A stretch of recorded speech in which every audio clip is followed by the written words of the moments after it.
How are you guys doing? Today is Wednesday, December 1st, 2021.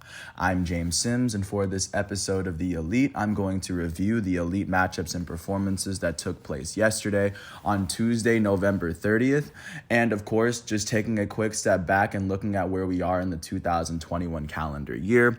With all of baseball being over, right now we are in the midst of football season, as on the collegiate side, the regular season is over, and there are still bowl games left to be played at the beginning of the 2022 calendar year. And then, of course, you have NFL regular season games that go on until the end of the year and a little bit beyond that. In terms of basketball, both college and professional basketball have just gotten underway. And, of course, soccer is underway as well. The hockey season is underway, but of course I'm going to get into hockey at the beginning of the 2022 season. And with that said, I'm going to jump straight into what's going on at the collegiate level here, starting with the number one ranked basketball team in the nation. The Duke Blue Devils faced off against the unranked Ohio State Buckeyes in Ohio State for the Big Ten ACC Challenge. And then unranked Ohio State would end up beating Duke 71-66. They won this game by 5 after they outscored Duke by 18 in the second half to overcome their 13-point deficit. On the losing end of this matchup, the first-ranked Duke Blue Devils were led in scoring by their starting forward, their starting junior out of North Carolina, Wendell Moore Jr. Wendell Moore would finish with 17 points, 8 rebounds, 5 assists, and 2 steals in 34 minutes. He shot 7 for 15 from the field and 3 for 5 from the foul line. The Ohio State Buckeyes were led in scoring by Zed Key, their starting sophomore forward out of New York. He finished with 20 points in 27 minutes as he shot 8 for 15 from the field and 4 for 6 from the foul line. With this win, the unranked Ohio State Buckeyes are 5-2. And with this loss, my first-ranked Duke Blue Devils are now 7-1 on the season. Now taking a look at what's going on with the second-ranked team in the nation within the Big Ten ACC Challenge. The Purdue Boilermakers hosted the unranked Florida State Seminoles. Purdue would end up beating Florida State 93-65, winning this game by 28 after outscoring Florida State by 16 in the first half and by 12 in the second. The second-ranked Purdue Boilermakers were led in scoring by their starting guard, Jaden Ivey. Their starting sophomore out of South Bend will go on to finish with 18 points and 6 rebounds, as well as 2 blocks in 29 minutes. Ivy shot 7 for 11 from the field and 4 for 6 from 3. With this win, the second-ranked Purdue Boilermakers are 7-0. With this loss, unranked Florida State is 5-2. Taking a look at the 13th ranked team in the nation, the Tennessee Volunteers hosted the unranked Presbyterian Blue Hose. And with this, and the Volunteers would end up beating Presbyterian 86-44. They won this game by 42 after outscoring Presbyterian by 24 points in the first half and by 18 points in the second. The 13th ranked Vols were led in scoring by their starting guard, Kennedy Chandler. Their freshman out of Memphis would go on to finish with 15 of his own points alongside 7 assists and 7 steals. He did all this in 26 minutes as he shot 7 for 14 from the field. Additionally, for the Volunteers off the bench, their sophomore out of Kentucky, Justin Powell, would finish with 15 points in 21 minutes. He shot 5 for 6 from the field. He shot a perfect 5 for 5 from 3. With this win, the 13th ranked Volunteers are 5-1, and the unranked Presbyterian Blue Hose are 5-3 on the season. Looking at the 15th ranked team in the nation, the Houston Cougars hosted the unranked Northwestern State Demons. Houston ended up beating Northwestern State 99-58, winning this matchup by 41 after the Cougars outscored the Demons by 35 in the first half and by an additional 6 in the second. The 15th ranked Houston Cougars were led in scoring by their starting guard, Marcus Sasser. Marcus Sasser would go on to finish with 26 points and 4 steals in 25 minutes. He shot 9 for 17 from the field. He would also go on to shoot 7 for 14 from 3 and 1 for 2 from the foul line. With this win, the Houston Cougars are 6-1, and with this loss, the unranked Northwestern State Demons are now 1-7. Taking a look now at the 17th ranked team in the nation, the UConn Huskies hosted the unranked Maryland Eastern Shore Hawks. The UConn Huskies ended up beating the Shore Hawks 72-63, winning this one by 8 after outscoring Maryland Eastern by 8 in the first half. The 17th ranked Huskies were led in scoring by their starting guard, R.J. Cole. Cole finished with 25 points and 5 rebounds in 38 minutes. He shot 8 for 16 from the field, 2 for 4 from 3, and a perfect 7 for 7 from the foul line.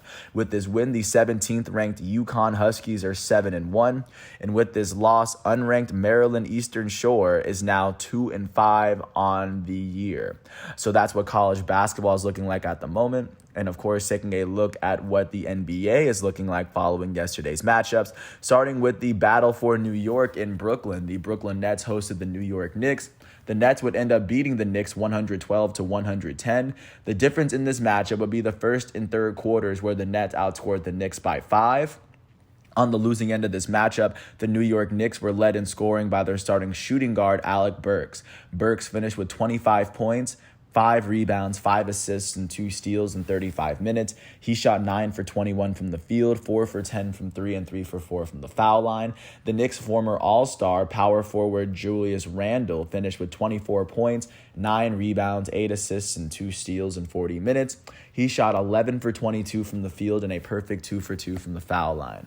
On the winning end of this matchup, the Brooklyn Nets were led in scoring by their elite starting shooting guard, James Harden. Harden finished with 34 points, 10 rebounds, 8 assists, 3 steals, and 5 turnovers in 40 minutes. James Harden shot 11 for 20 from the field, 3 for 8 from 3, and 9 for 10 from the foul line. Their goated starting power forward, Kevin Durant, finished with 27 points, 5 rebounds, and 9 assists in 41 minutes. He shot 9 for 23 from the field and a perfect 9 for 9 from the foul line. With this win, the Brooklyn Nets are now 15-6. With this loss, the New York Knicks are now 11-10 on the year. Jumping up north of the border for a quick second, the Toronto Raptors hosted the Memphis Grizzlies. The Grizzlies would end up beating the Raptors 98-91. They won this game by 7 after they ended up outscoring the Raptors by 9 in the first quarter and just riding that momentum. On the losing end of this matchup, the Raptors were led in scoring by their elite starting power forward, Pascal Siakam. He finished with 20 points, 6 rebounds, 5 assists, and 3 steals in 30 minutes. He shot 9 for 19 from the field, 1 for 6 from 3, and he made his only free throw attempt of the night. And on the winning end of this matchup, the Memphis Grizzlies were led in scoring by their starting power forward, Jaren Jackson Jr. He finished with 25 points, 6 rebounds, and 5 blocks in 34 minutes. He shot 8 for 14 from the field, 4 for 7 from 3, and 5 for 6 from the foul line. Their starting shooting guard, Desmond Bane, finished with 23 points, 7 rebounds in 33 minutes.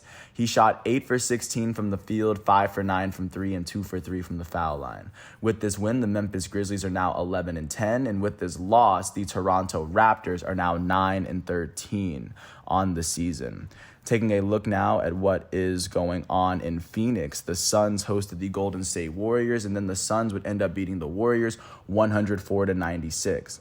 The Suns would outscore the Warriors by 6 in the fourth quarter in order to come from behind and pick up this win. On the losing end of this matchup, the Golden State Warriors were led in scoring by their starting shooting guard, Jordan Poole. He finished with 28 points, 5 rebounds, and 2 steals in 35 minutes. He shot 9 for 15 from the field, 6 for 12 from 3, and 4 for 5 from the foul line. And also in their starting lineup, their goated starting point guard, Stephen Curry, finished with 12 points, 3 rebounds, and 2 assists in 36 minutes. Curry shot 4 for 21 from the field, 3 for 4 from 3, and he made his only free throw attempt of the night.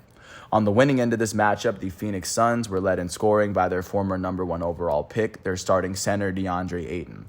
Ayton finished with 24 points, 11 rebounds, and 2 blocks in 34 minutes. He shot 11 for 19 from the field. And, of course, their elite starting point guard, Chris Paul, finished with 15 points, 6 rebounds, 11 assists, and 5 steals in 39 minutes. He shot 7 for 13 from the field and 1 for 3 from 3. Their elite starting shooting guard, Devin Booker, finished with 10 points and 2 rebounds in 15 minutes.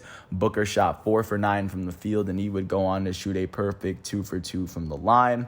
With this win, the Phoenix Suns are now 18-3, and with this loss, the Golden State Warriors are also 18-3. Taking a look at what's going on in Portland, the Trailblazers hosted the Detroit Pistons. The Blazers would end up beating the Pistons 110-92. They won this matchup by 18 after they outscored the Pistons by 9 in the first half and by 12 in the third quarter. On the losing end, the Pistons would be led in scoring by the number 1 overall pick from the 2021 NBA draft, Cade Cunningham. Cunningham finished with 26 points and 7 rebounds, as well as 3 blocks and 6 turnovers in 33 minutes.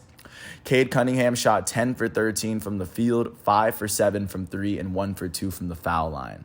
On the winning end of this matchup, the Portland Trailblazers were led in scoring by their starting shooting guard, CJ McCollum.